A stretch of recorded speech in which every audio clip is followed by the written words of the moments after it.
We're going to start with Psalm 24 today. It's a Psalm of David. And since that is who we're studying, I thought it was a good one. The earth is the Lord's and all it contains, the world and those who dwell in it. For he has founded it upon the seas and established it upon the rivers. Who may ascend into the hill of the Lord, and who may stand in his holy place? He who has clean hands and a pure heart, who has not lifted up his soul to falsehood and has not sworn deceitfully. He shall receive a blessing from the Lord and righteousness from the God of his salvation. This is the generation of those who seek him, who seek your face, even Jacob. Lift up your head, O gates, and be lifted up, O ancient doors, that the King of glory may come in. Who is the King of glory? The Lord strong and mighty, the Lord mighty in battle. Lift up your heads, O gates, and lift them up, O ancient doors, that the King of glory may come in. Who is this King of glory? The Lord of hosts. He is the King of glory. I decided that since that's the Messiah, and this is our season, that would be a good psalm, and it is a psalm from David.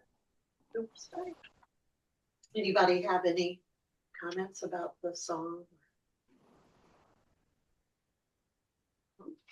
Okay. Sarah. I'm ready. Get us going. All right. Let me get to 1 Samuel. And we're in the end of chapter 17. I had a bookmark. I'm right there. Oh, aren't you amazing? She really is. No, I'm a little obsessive. Would you read amazing the better. the rest of chapter 17? Starting with what? Verse 50. And David bested the Philistine with sling and stone, and he struck down the Philistine and killed him. And no sword was in David's hand. And David ran up and stood over the Philistine and took the sword from him and pulled it out of its sheath and finished him off and cut off his head with it. And the Philistines saw that their warrior was dead, and they fled. And the men of Israel and Judah rose and shouted and gave chase to the Philistines until you come to the ravine and until the gates of Ekron and the gates of Ekron. And the Philistine fell on the way to Shoraim and as far as Gath and Ekron. And the Israelites came back from pursuing the Philistines and looted their camps. And David took the Philistine's head and brought it to Jerusalem. But his weapons he put in his tent. And when Saul saw David sallying forth toward the Philistine, he said to Abner the commander, "Whose son is the lad, Abner?" And Abner said, "By your life, king, I do not know." And the king said, "Ask, you pray, whose son is the youth?" And when David returned from striking down the Philistine, Abner took him and brought him before Saul, the Philistine's head in his hand. And Saul said, "Whose son are you, lad?" And David said, "The son of your servant Jesse, the Bethlehemite." Okay. So David triumphed over Goliath, over the Philistines, and he struck Goliath and center of his head with a stone. Goliath went down. And then, we want to make sure that he's dead. He took Goliath's own sword, which must have been quite the feat for little David in comparison to Goliath. Right. I don't know that he's necessarily little, but and he took his head off to make sure that he was dead. And then it says, when the Philistines saw that Goliath was dead, they turned and ran. Now, I remember correctly from you talking about last week, there was some kind of like little deal going on here. Mm-hmm.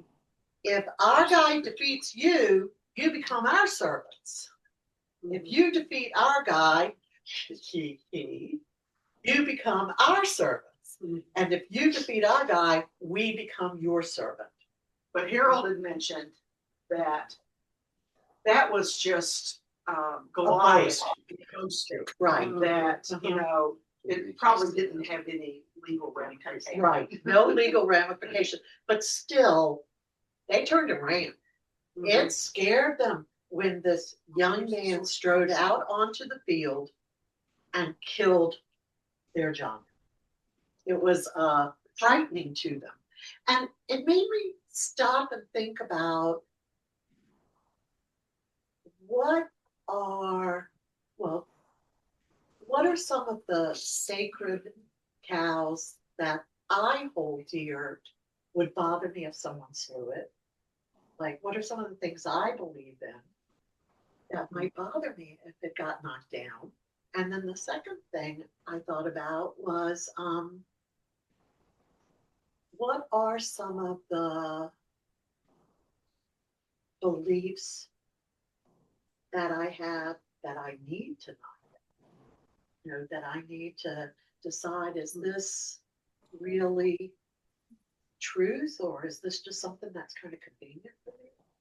You know, it's kind of like, as I told Jeff, when I was vacuuming one day at my house, I got all caught up in the vacuum cleaner and fell down the steps. This was when we first got married, and I told Jeff that it was a sign that God didn't want me to clean house.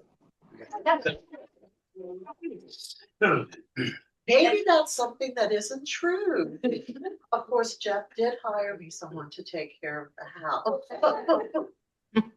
But I think sometimes things happen and we make decisions based on maybe not the best information. We assume causality when there is none. None.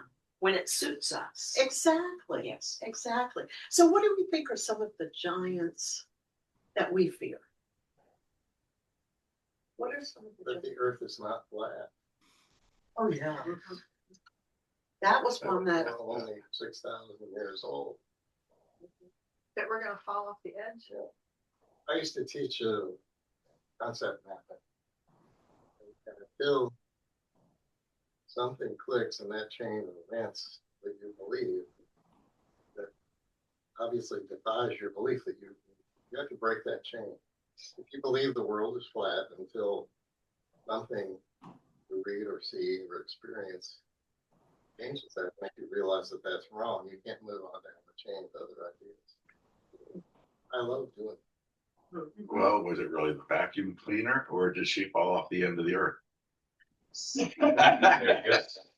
well, Jeff worries when we move to new places where people don't realize how kind of like clumsy I am, because I have many people here in Richmond who know I'm clumsy.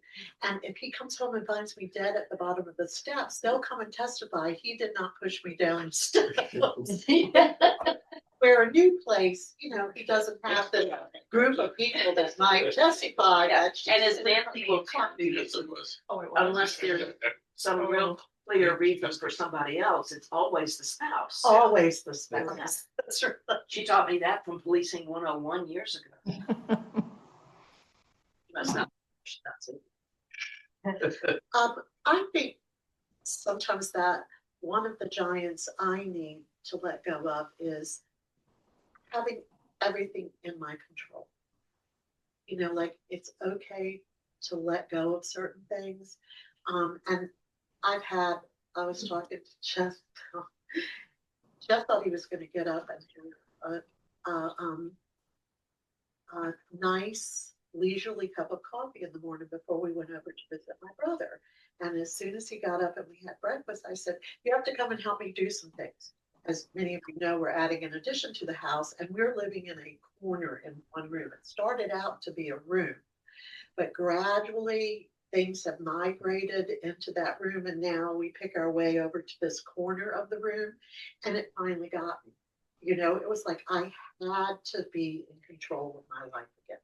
And to be in control of my life meant you have to help me go through this thing of clothes and get them out of here. And you have to help me go through all the Christmas decorations and get them out of this room. And you're like, God, I'm gonna have a cup of coffee. No. It's like, no, you're not. Poor Jeff. Yeah. Yeah. All right. We It's quite the fun wrote day. Peggy when she set them up at the stairs. But I do She think doesn't really have bottom stairs at this house to deal with. Yeah. So I It really was do concerning think Georgia. that we do have things that we need to like allow ourselves to let go and let it be okay. Oh, yeah, that's how we're still married. So No, it's my issue. I'm an oldest child. I'm used to being in charge. I'm used to being the one saying this is how it's going to be, and that's it. 2 previous husbands didn't care. I was good. He's an only child. He's used to being the same way. If we'd gotten married 20 years earlier, one of us would be dead now. But I was old enough when I married him that I could see the issues I had with control and could say, this isn't worth it now. Mhm. Well, you can solve that with some nonverbal communication. Or stuck his tongue out. Yeah. Or as Jeff goes. The nonverbal is far more effective. Yes. So, So but you true. have to cook your own dinner. Well, we solve it by chief and Indian. One of us has to declare who's the Yeah, chief on this project. That after Yeah. we weren't speaking after making dinner for Lunches. Caritas, making lunches for Caritas, to bring them over here. And I came up with the ideas, okay, are you going to be the Indian or are you going to be the chief? The chief makes the decisions. The Indian has no say unless asked. And he'll decide whether he wants to be the chief or the Indian. And if he wants to be the chief, I keep my mouth shut. If I want to be the chief, he struggles with it, but he's working on it. I was That's just wondering that's whether or not, if David had not, well, even after Goliath was dead, didn't the Philistines still have an upper hand? That just one person was killed by someone with a sling, and they have weapons, and these guys don't have the same kind of weapons. The Israelites don't have the same kind of weapons. It seems like what I would have done if I were a Philistine is head over there and kill them all, Yeah. rather than run away. Yeah, They because killed my champion. David didn't kill Goliath until after Goliath had been standing out there taunting them for A long time. a long time.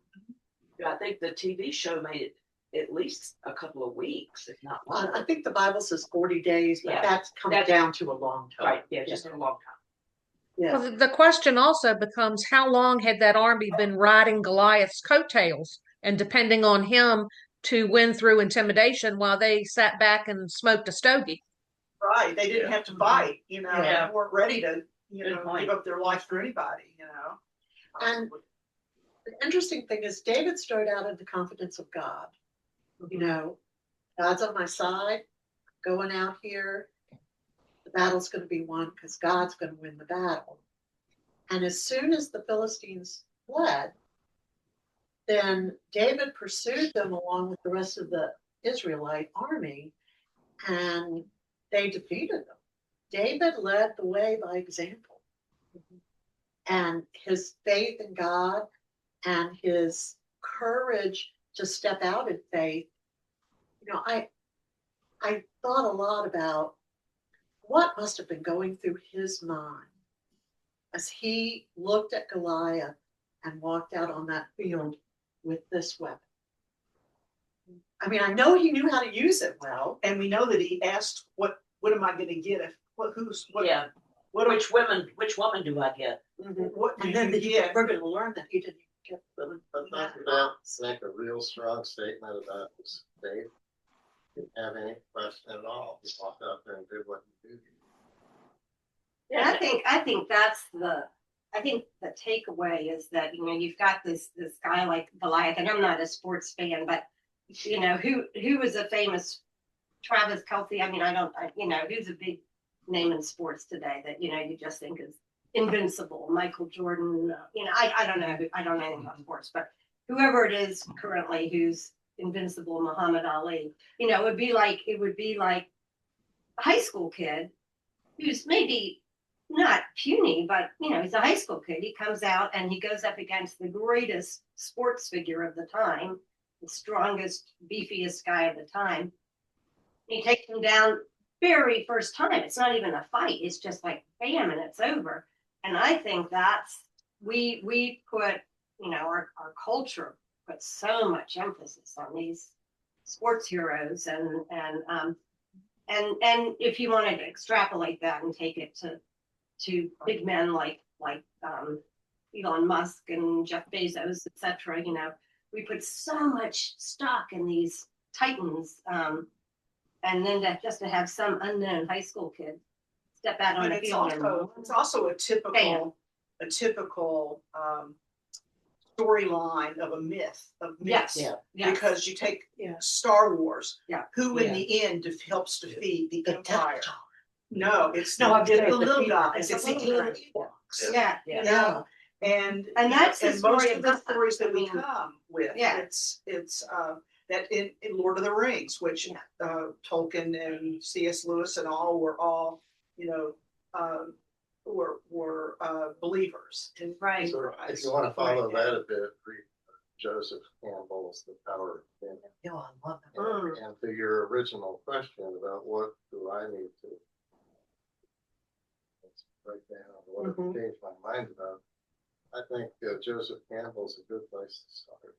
And David, what I was thinking too, bringing it back more to this, our David, not this David, the sermon today is about the lineage of Christ, 47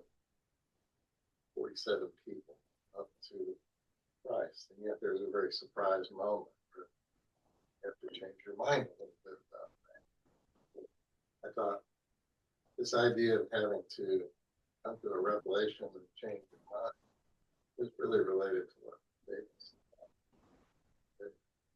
And the I idea think for me, us.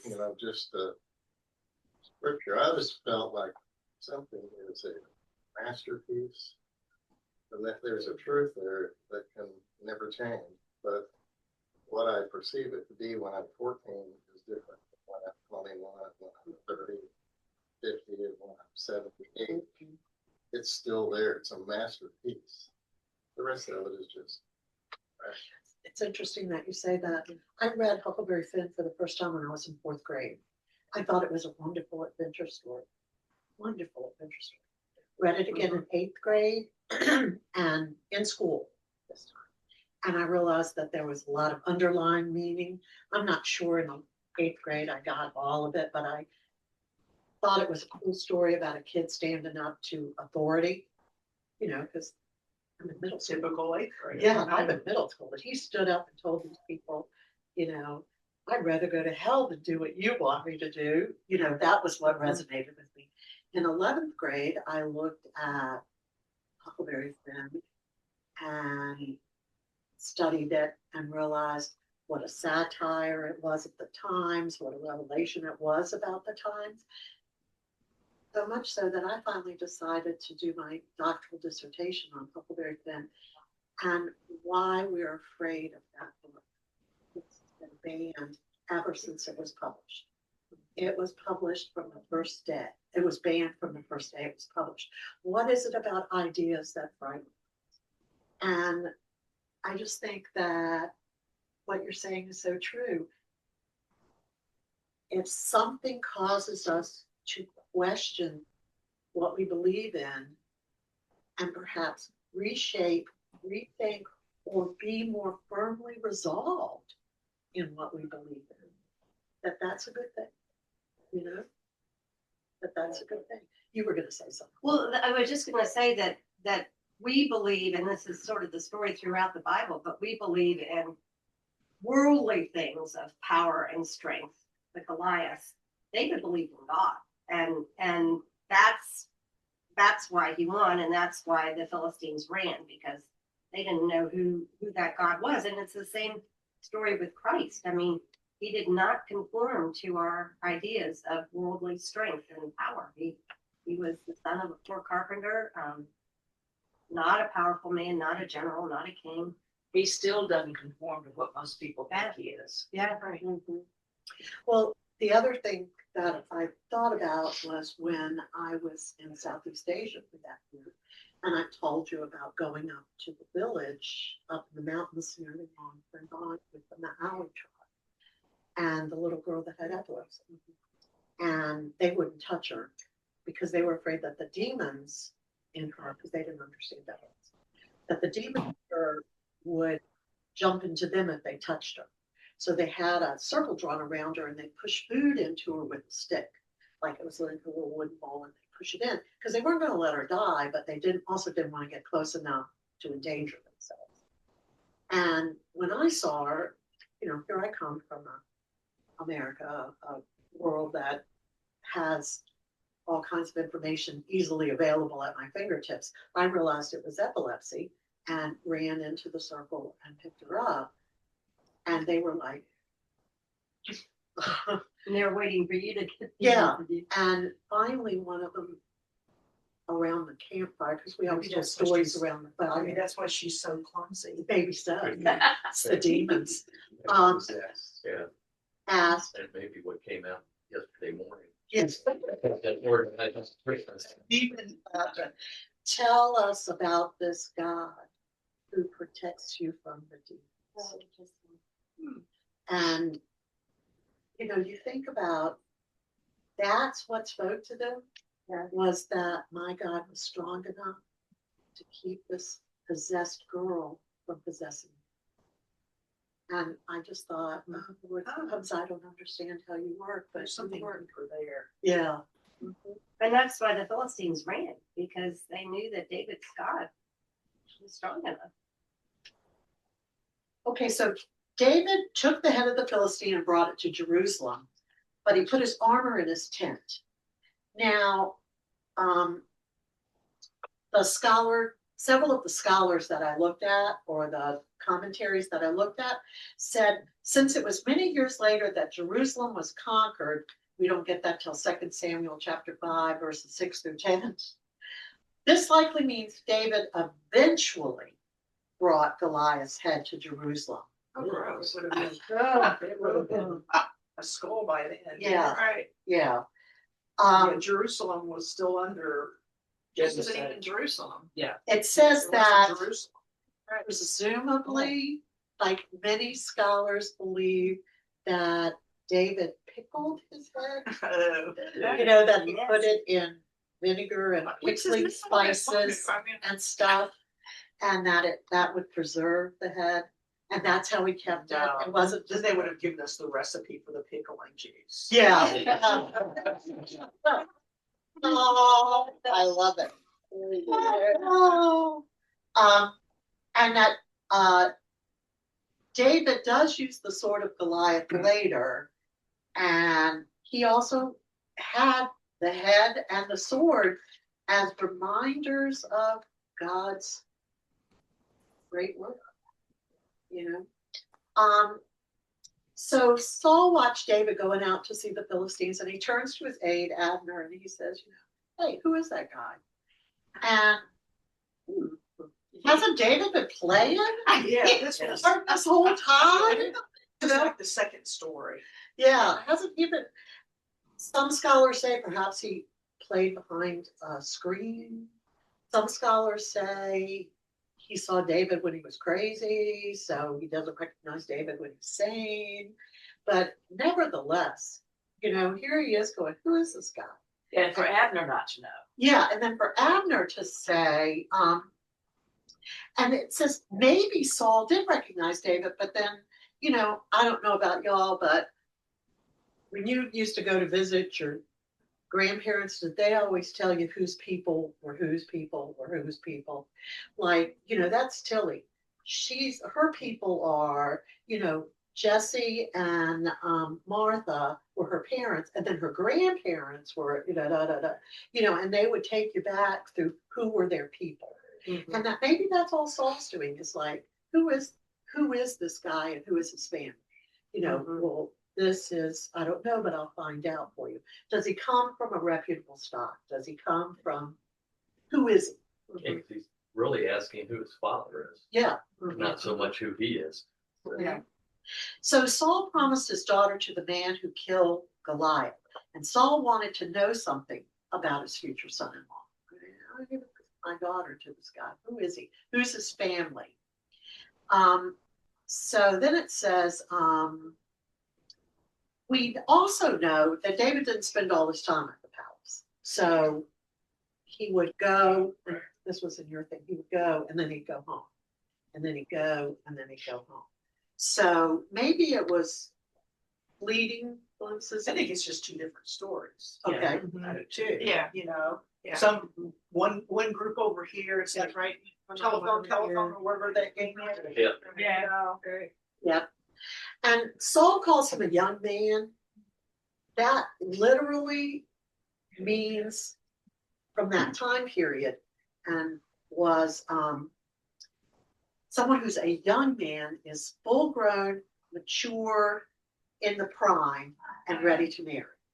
So it's not like young. He's like a young man. But now let's remember that people got married at 14, 15, and 16 back then. Yeah, so it doesn't necessarily mean he's in his 20s or his 30s. Yeah. Okay. Then it goes on. So David returned from the slaughter of the Philistines, and it says, one of the scholars said, David won a great victory. And perhaps it is a foreshadowing of the victory that Christ will win on the cross. So it says, both David and Jesus represented their people. Under the proposal of 1 Samuel 17:8-9, whatever happened to Goliath would happen to the Philistines, and whatever happened to the Israelite who fought Goliath would happen to the Israelites. Let's see. It says, whose son are you? And I'm the son of your servant, Jesse of Bethlehem. So now we're the rod of the stem of Jesse all the way down through the lineage. Okay, let's read chapter 18, 1-9. Who would like to do that? Can we do that? Okay. When David had finished speaking to Saul, the soul of Jonathan was bound to the soul of David, and Jonathan loved him as his own soul. Saul took him that day and would not let him return to his father's house. Then Jonathan made a covenant with David because he loved him as his own soul. Jonathan stripped himself of the robe that he was wearing and gave it to David, and his armor, and even his sword and his bow and his belt. David went out and was successful wherever Saul sent him. As a result, Saul set him over the army, and all the people, even the servants of Saul, approved. As they were coming home, when David returned from killing the Philistine, the women came out of all the towns of Israel, singing and dancing to meet King Saul, with tambourines, with songs of joy, and with musical instruments. And the women sang to one another as they made merry. Saul has killed his thousands, and David his 10,000s. Uh-oh. Saul was very angry, for this saying displeased him. He said, they have ascribed to David 10,000s, and to me they have ascribed thousands. What more can he have but the kingdom? So Saul eyed David from that day on. Okay. So,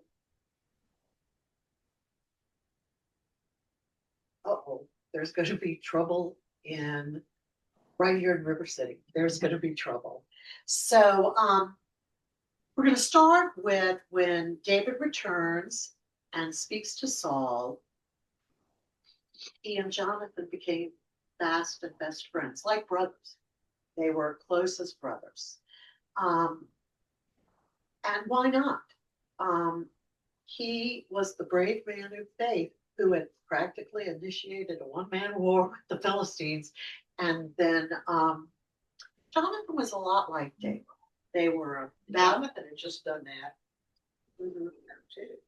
They were approximately the same age.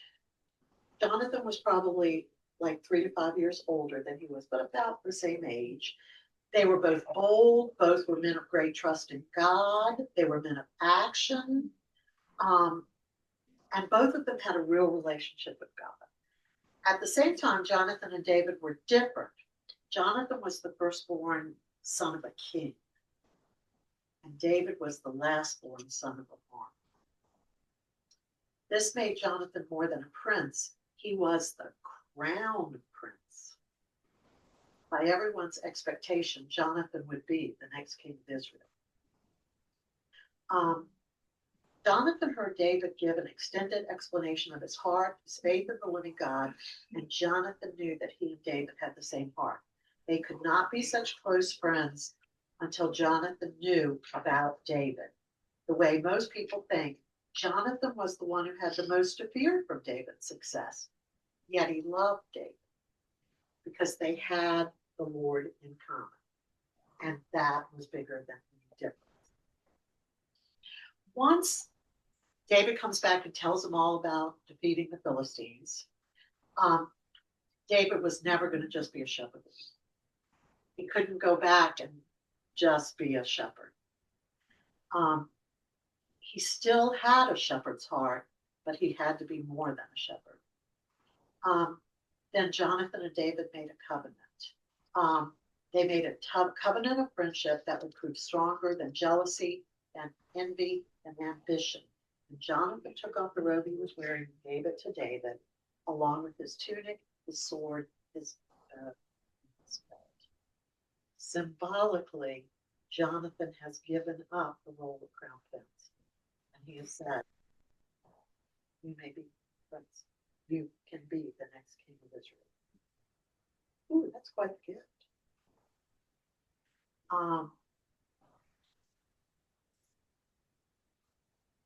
He's saying God's hand is on you, and these things rightfully belong to you. And it's interesting. He gave them freely today. It wasn't like, let me give it to you and then take it back. Let me give it to you as long as you do what I want. There were no strings attached. There was no, you can have these if you'll do these things for me. It was, this is going to be what you have. And David received the robe. In other words, he accepted that idea. Did Jonathan have any younger brothers? I don't know. Do we know if Paul had lots of children, though, didn't he? You would think the I think next so. guy. Yeah. Because that always was happening in England. People were fighting and killing each other to lead the lineage to the throne. I also think Dad may not be happy about this. Yeah. It's going to be 20 years, though, before he gets to replace Saul. And it says that if Jonathan was willing to recognize that David should be the next king, David was willing to wait until God's time to make him king. Because, Jonathan's pretty much telling him, the people love you, you've defeated the Philistines, you should be the next in line. And, David does have the people behind him, the armies behind him. He's the head of the armies. And he could turn against Saul because everybody knows that Saul's kind of crazy. He's The very next verse does that. What, verse 20? Yeah. I'm sorry, 10. Now it came from the next day that an evil spirit came from God mightily upon Saul, and he raved in the midst of the house while David was playing the harp with his hand as usual, and a spear was in Saul's hand. David's hand is on the musical instrument. Saul's hand's on the spear. So kind of interesting. Let's see. Then it says, when the men returning home after David had killed the Philistines, the women came out of the town and started to sing. As they danced, they sang, Saul has slain his thousands, and David his 10,000s. And this says, when women and children dance in your honor, you're popular. Yeah, you're popular. So David was very popular. They're out there singing and dancing and doing chants about, I always see it kind of like cheerleaders at the game, go David, go David, go. You're bringing glory and honor to us. In fact, this song kind of became the number one hit in Israel. Give it a 55. Good tune, can't dance to it. So it says that David behaved wisely in all his ways, and the Lord was with him. In this environment of praise and popularity, David behaved wisely. Made me think about all the movie stars that fall apart. They get a little fame and fortune, a little money, and the next thing you know, their lives are in pieces. Yep. Just in pieces, because it's all gone to their heads. And when they don't have the praise and the adulation and the worship anymore, they fall apart. I went to high school with a guy. I heard the story at a reunion many, many years later. He was captain of the football team. He was president of my class more than once. And his parents, not just that, but his parents apparently were telling him that he was wonderful and God's gift to creation and blah, blah, blah. So he goes away to college where he's nobody. And he had a very, very difficult time coming to grips with the idea that he was just average. Mm-hmm. That's all my cousins. Yeah, see, my dad took care of that. He told me I wasn't anybody special and I needed to get that idea out of my head. That was my father's theme song. Yeah, yeah.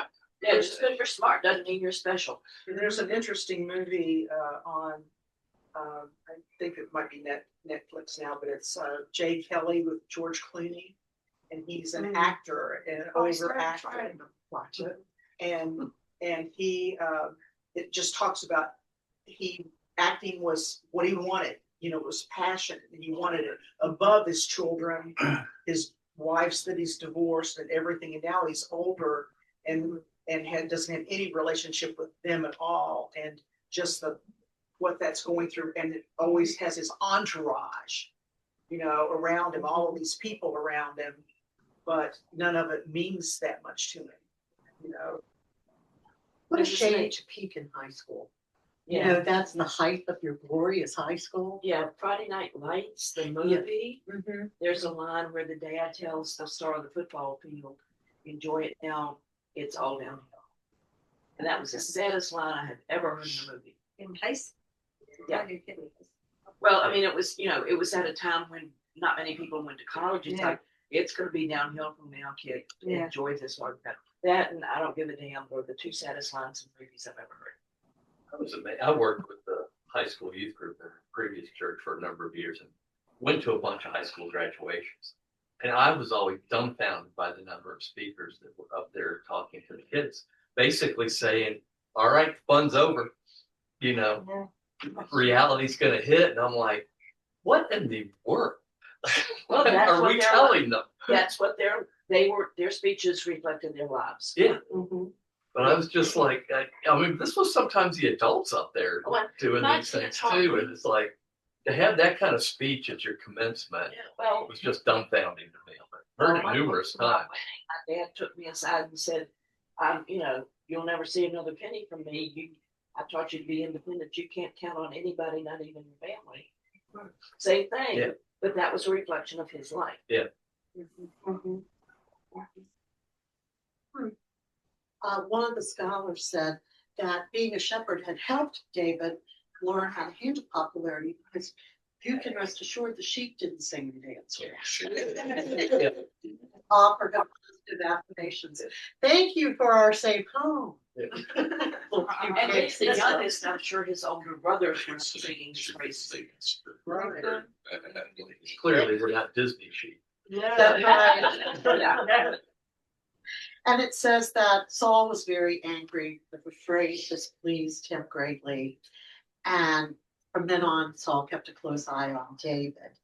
And it's a bad sign in a leader when they feel threatened, resentful. Yes, it is. I always, when I would mentor or have a student teacher, I was always so happy when they got a job and did really well. It was like, yay. You know, the kids ultimately are the winners. Because here's another great person coming along. You know, all I did was set the stage for you to have a successful student teaching experience. But too often we want to have sycophants and yes men just come in and everything we do is perfect and wonderful, and they go, yes, Yes, you are. Yes, you are. And then and Saul says, what more can he want now except the kingdom? Surely he wants my kingdom.